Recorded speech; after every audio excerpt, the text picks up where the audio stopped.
네, 이번 시간에는 테스트 커버리지를 살펴보도록 하겠습니다. 실제 테스팅을 할 때 테스트 커버리지라는 개념은 굉장히 많이 사용되기도 하고요. 또 중요한 개념이기도 하기 때문에 이번 시간에 좀 알아보도록 하겠습니다. 자, 테스트 커버리지라는 것은 어떤 거냐? 먼저 개념을 좀 살펴보고요. 그 다음에 이게 어떻게 사용되는지 그 용도를 좀 살펴보겠습니다. 그리고 마지막으로 테스트 커버리지의 종류들을 하나씩 좀 소개하는 시간을 갖도록 하겠습니다. 자, 먼저 테스트 커버리지 개념을 살펴볼게요. 글로서리에 보니까 이렇게 표현되어 있습니다.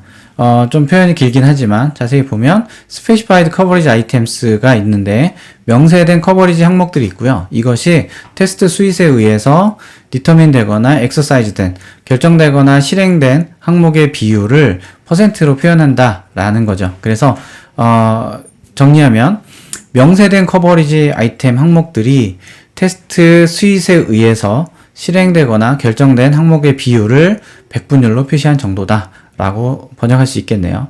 자, 좀 길죠. 그래서 좀 쉽게 요약을 하면 우리가 테스트하려는 대상 항목이 있죠. 그 중에 실제 테스트에 의해서 실제로 수행되고 실행된 영역의 비율이 몇 %냐 라고 정의하는 것이 테스트 커버리지입니다.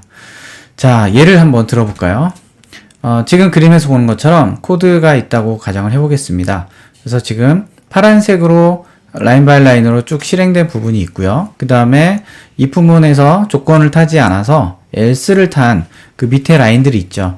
지금 코드를 보면 순차적으로 실행이 되다가 if 조건을 만족하느냐 그렇지 않느냐에 따라서 실행되거나 실행되지 않거나 이렇게 이제 나눠지게 되겠죠.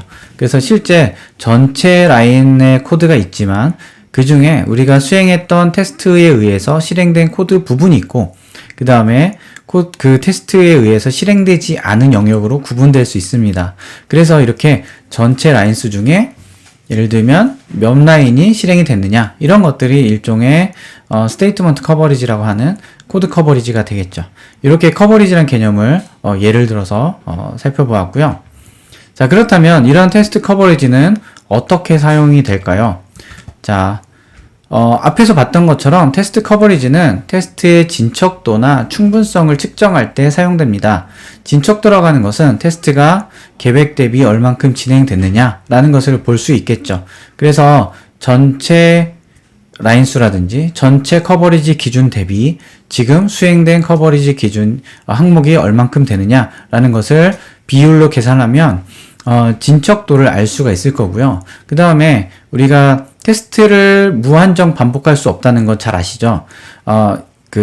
일반 원리, 두 번째 원칙에 보면 exhaustive testing은 불가능하다라고 이제 알고 있습니다.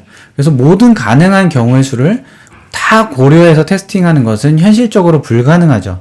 그래서 어느 조건을 만족하면 테스트를 멈추겠다라는 것을 테스트 종료 조건으로 작성을 하게 됩니다. 그런데 이때 사용하는 여러 가지 기준 중에 하나가 테스트 커버리지입니다. 그래서 예를 들어서 브랜치 커버리지를 80% 이상 만족하면 우리는 테스트 종료한다. 이렇게 이제 기준을 세웠다고 가정하겠습니다. 그러면 그러한 충분성을 만족했는지를 점검을 하고 80% 넘었으니까 이제 종료하겠습니다. 이렇게 가는 거죠. 그래서 테스트의 진행 상황 또는 종료 기준 이런 것들을 측정할 때 테스트 커버리지를 사용할 수 있고요. 또 어떤 경우가 있을까요? 역으로 테스트 케이스를 만들기 위한 기준으로 활용할 수도 있습니다. 이게 무슨 말일까요? 대표적으로 이제 구조 기반 기법에서 많이 사용하는데 우리가 테스트 케이스를 최대한 적은 개수로 최대의 효과를 내고 싶을 때, 쉽게 말해서 이제 가성비를 높이고 싶을 때, 적은 케이스를 뽑아야 되는데 어떻게 하면 촘촘하게 테스트를 할 것이냐 라는 기준을 고민할 때가 있죠. 이럴 때 테스트 커버리지라는 개념을 도입해서 커버리지를 만족하기 위해서 테스트 케이스를 설계할 수 있죠. 그럴 때 이러한 아예 테스트 커버리지를 기준 삼아서 이 기준에 따른 테스트 케이스를 뽑아내는 것이 하나의 방법이 될 수 있겠죠. 그래서 테스트 커버리지는 이렇게 원래는 테스트의 진척도나 충분성을 측정하기 위해 사용되는 개념이고요. 근데 역으로 이거를 가지고 테스트 케이스 설계를 위한 기준으로 활용할 수도 있다 라는 거 알고 계시면 좋을 것 같습니다.